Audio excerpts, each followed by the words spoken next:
많은 나라를 다니다 보니 만약 내가 여기서 살게 된다면 비용이 얼마나 들까? 궁금증이 생겼기에 나름 자료들을 찾아보면서 유튜브 한 달 살기 내용도 많이 보았고 여러 상황별로 생각해 보았다. 그런데 어떻게 사느냐에 따라 천차만별이겠지만 생각보다는 생활비가 많이 든다는 것이다. 예를 들어서 물가 저렴한 베트남에 산다고 가정해보자. 현지인들은 한 달에 한 3, 40만 원으로 산다는데 2인 기준으로 한 달 100만 원이면 충분히 살 수 있지 않겠냐고? 그렇다. 분명 가능하다. 그러나 많은 것을 포기하고 살아야 된다. 우선 월 30만 원 미만의 허름한 각종 벌레가 출현하는 작은 방에 거주해야 되고 대부분의 식사를 직접 요리해서 먹거나 근처 저렴한 로컬 식당에서 해결하고 제대로 된 외식은 어쩌다가 할 수 있는데 여기에 여행까지 다닐 여유는 없다. 그리고 음주 가무 이런 건 사치다. 술 사다가 집에서 먹으면 모를까 바나 클럽에 갈 수 있는 상황은 되지 못한다. 그런데 우리가 이렇게 살려고 그 먼 나라까지 가서 살아보게 하는 것은 아니지 않겠는가? 그렇다면 한국 생활 수준으로 산다고 가정을 해본다면 생활비가 거의 동일하거나 오히려 더 들 수도 있다. 우선 아파트 임대료 꽤나 비싸다. 하노이나 호치민에 좀 괜찮은 아파트나 콘도 방 2개짜리 월세는 적어도 한 100만 원 정도는 잡아야 된다. 여기에 각종 공과금에 외식비, 문화생활 등 하는 비용이 최소 100만 원은 더 들어가고 여기에 만약 차를 유지한다. 그럼 100이 더 추가된다. 추가로 주변 여행 다니고 음주 가무까지 어느 정도 즐긴다면 최소 월 400 또는 그 이상 비용이 발생하게 된다. 그리고 또한 만약 애들이 있어서 학비가 비싼 국제학교 같은 곳에 보내게 되고 별도의 사교육까지 시키게 된다면 오히려 한국보다 비용이 더 들어가서 월 1000만 원도 모자라게 될 수도 있다.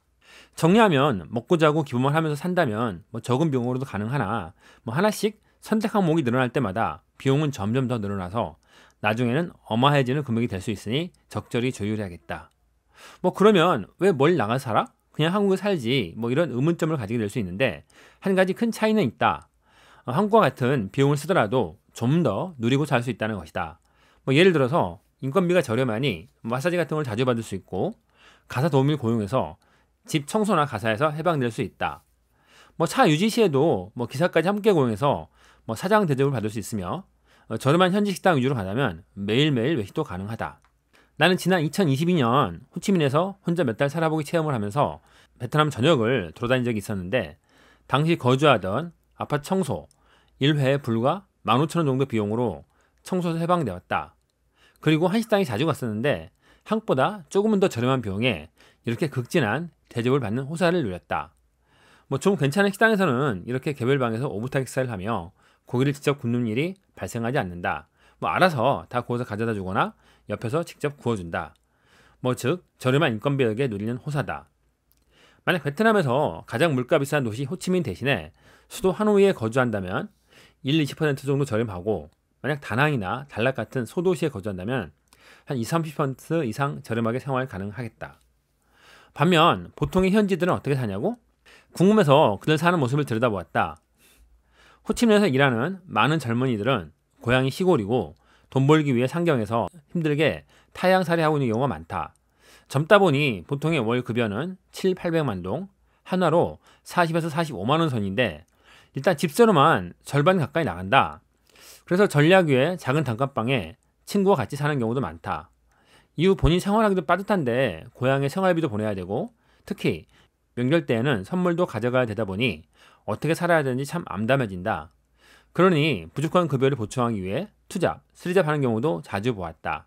그렇게 아침 일찍부터 독하게 생활 전선에 뛰어들어 돈 벌고 남은 시간에는 자기 개발까지 하는 모습을 보면서 그들의 면은 참 밝다고 느꼈던 계기가 되었다.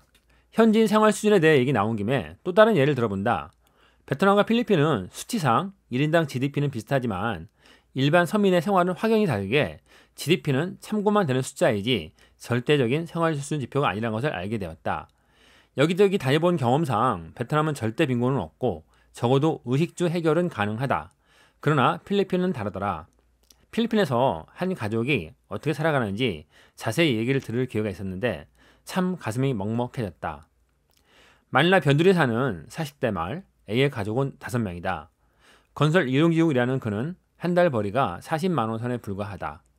단칸방에 5식구 사는데 집세로 기본 월 10만 원이 나가고 남은 30만 원으로 어떻게 살아가야 될까? 필리핀은 섬나라라서 전기가 한국보다 비싸니 일반 서민은 전기 사용 엄두를 내지 못한다.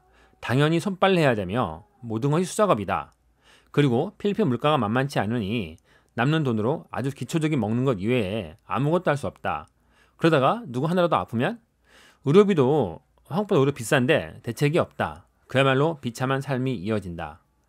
많이 다니다 보니 나라에 관계없이 목표하는 생활 수준에 따라서 정말 비용이 천차만별인데 개도국에 거주한다 하더라도 일반적인 한국 수준의 생활을 유지하기 위해서는 꽤나 많은 비용이 들어간다는 사실, 그리고 물가 비싼 선진국에서 그 수준을 유지하려면 더욱 큰 비용이 들어가는 사실을 깨달았다. 또한 선진국 사람들 사는 모습도 일반 서민들의 실생활 수준은 한국보다 못한 경우를 많이 보았다. 결론, 어디서 살든 생활비는 생각보다 많이 들어가고 목표 수준에 따라 천차만별인데 개도국에 살면 같은 비용으로 좀 더 누릴 수 있더라.